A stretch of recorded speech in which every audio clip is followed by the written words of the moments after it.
एक बार की बात है, आकाश में एक नन्हा तारा था जो रात को सोना नहीं चाहता था। वह चांद से बोला, मैं सोऊंगा नहीं, मैं सारी रात चमकूंगा। चांद मुस्कुराया और बोला, अगर तुम नहीं सोओगे तो कल फिर से नई ऊर्जा से नहीं चमक पाओगे।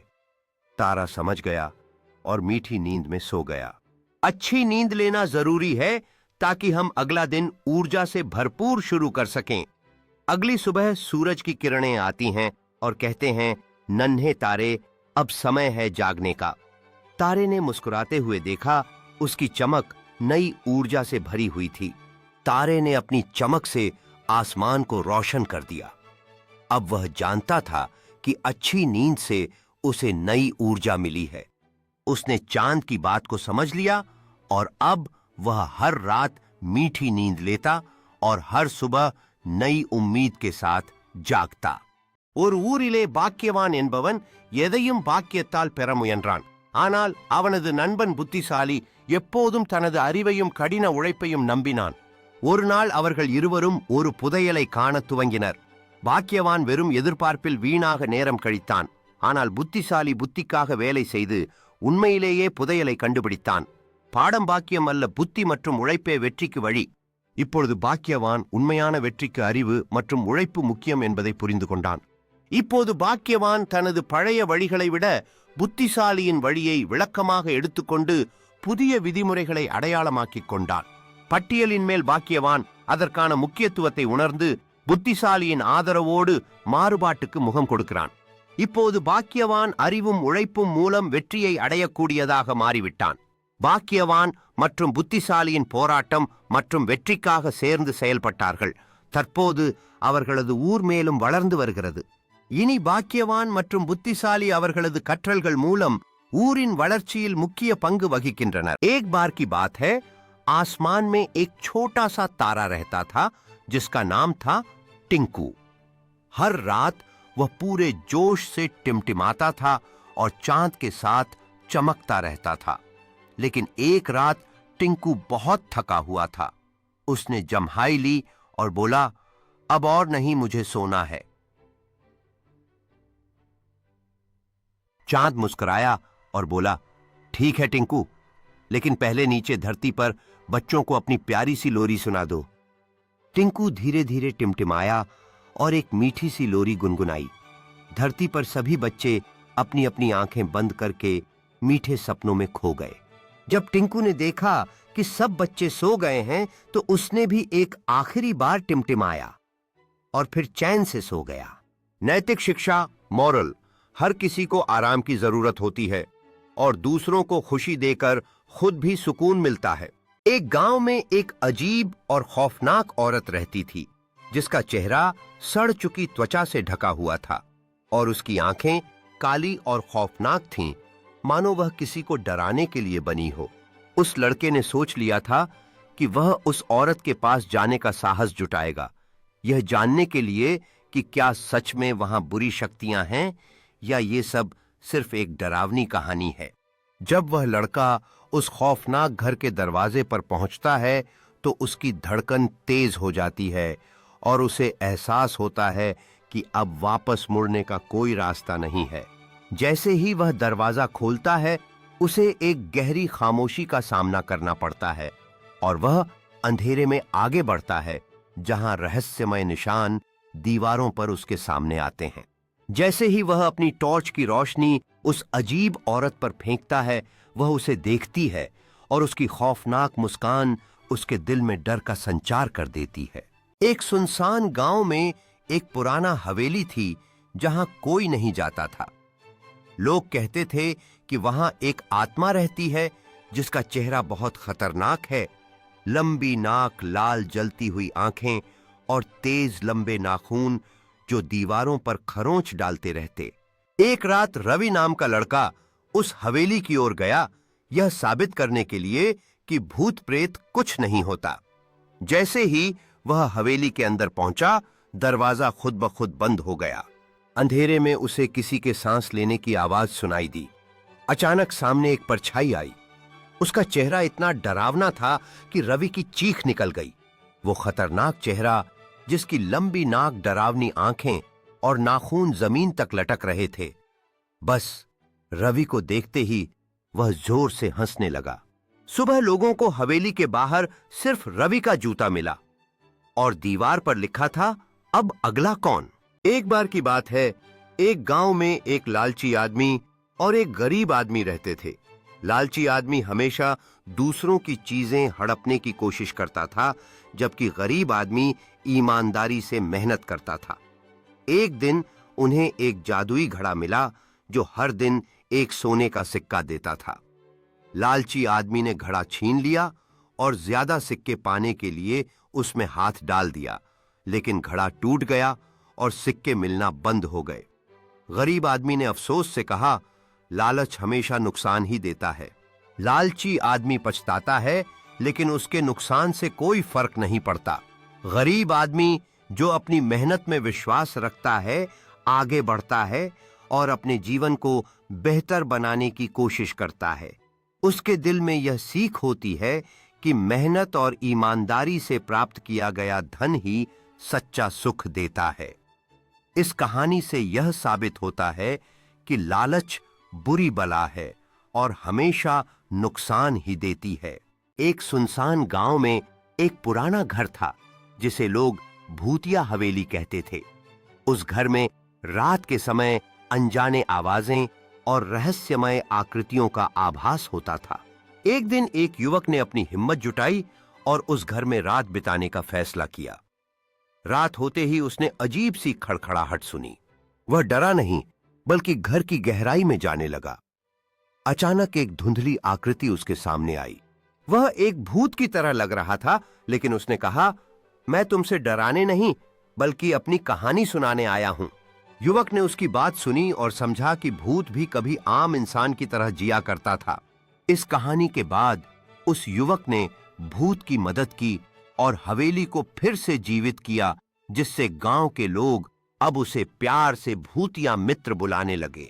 गांव के लोग अब उस हवेली को अपने नए दोस्त के साथ देखने आ रहे थे और वहां एक नई कहानी का आरंभ हो रहा था। एक बार की बात है, आसमान में चांद की रोशनी अचानक गायब हो गई। चारों ओर अंधेरा छा गया और सभी जानवर डर गए। तारे भी परेशान हो गए। एक नन्ही सी जुगनू जिसका नाम गुड़िया था बोली, मैं मदद करूंगी। वह धीरे धीरे ऊपर उड़ती गई और अपनी छोटी सी रोशनी से चांद को छू लिया। जादू की तरह चांद फिर से चमकने लगा। चांद ने मुस्कुराकर कहा, धन्यवाद गुड़िया, तुम्हारी छोटी सी रोशनी ने सबको रोशन कर दिया। उस रात सभी ने चैन से नींद ली। कोई भी छोटा नहीं होता, बस दिल बड़ा होना चाहिए। सुबह का उजाला जंगल में फैलने लगता है। जानवर धीरे धीरे जागते हैं और सुरक्षित रात के लिए आभार व्यक्त करते हैं। गुड़िया अपनी साहसिक कहानी सभी जुगनुओं के साथ साझा करती है। सब एक चक्र में इकट्ठा होकर उसकी बातों को ध्यानपूर्वक सुनते हैं। जंगल के सभी जानवर मिलकर जश्न मनाते हैं। फल और फूलों से एक छोटी सी दावत सजाते हैं, जबकि गुड़िया सबकी प्रशंसा में खड़ी होती है। ஒரு சிறிய கிராமத்தில் பாப்பா என்ற சிறுவன் இருந்தான். அவன் பள்ளிக்கு செல்லும்போது பழைய கிழிந்த காலனியில் நடந்தான். ஒரு நாள் ஒரு புதிய மாணவன் அழகான புதிய காலனியில் வந்தான். மற்ற குழந்தைகள் பாப்பாவை சிரித்தார்கள். ஆனால் பாப்பா அக்கறையின்றி தினமும் பள்ளிக்கு போனான். ஆசிரியர் இதை கவனித்து பாப்பாவுக்கு புதிய காலனியை பரிசாக வழங்கினார். பாப்பாவின் முயற்சி மற்றும் நிலைத்தன்மை எல்லோருக்கும் உதாரணமாக ஆனது. பாப்பா புதிய காலணிகளை அணிந்து தனது நண்பர்களுடன் சந்தேகம் மற்றும் மகிழ்ச்சியுடன் கண்டுகொண்டான். பள்ளி மதிய சமயத்தில் ஆசிரியர் பாப்பாவை பாராட்டினார். இப்போது அவன் அனைவருக்கும் ஒரு உதாரணமாகி இருக்கிறான். எவ்வாறாயினும் முயற்சி மற்றும் பொறுமையை எடுத்துக்கொள்வது வெற்றியை தருவது என்பதை அவர்கள் காணலாம். பழைய காலனி போல் இன்று பாப்பா புதிய காலனியுடன் பள்ளிக்கு வந்தான். அவன் மற்ற பச்சோனால் பாராட்டப்படுகிறான். அவர்கள் அவனை போற்றுகிறார்கள். இப்பொழுது பாப்பா தனது கல்வியில் கூடுதல் முயற்சியுடன் இருப்பான். தனது கனவுகளை நிஜமாக்குவதை எதிர்பார்க்கிறான்.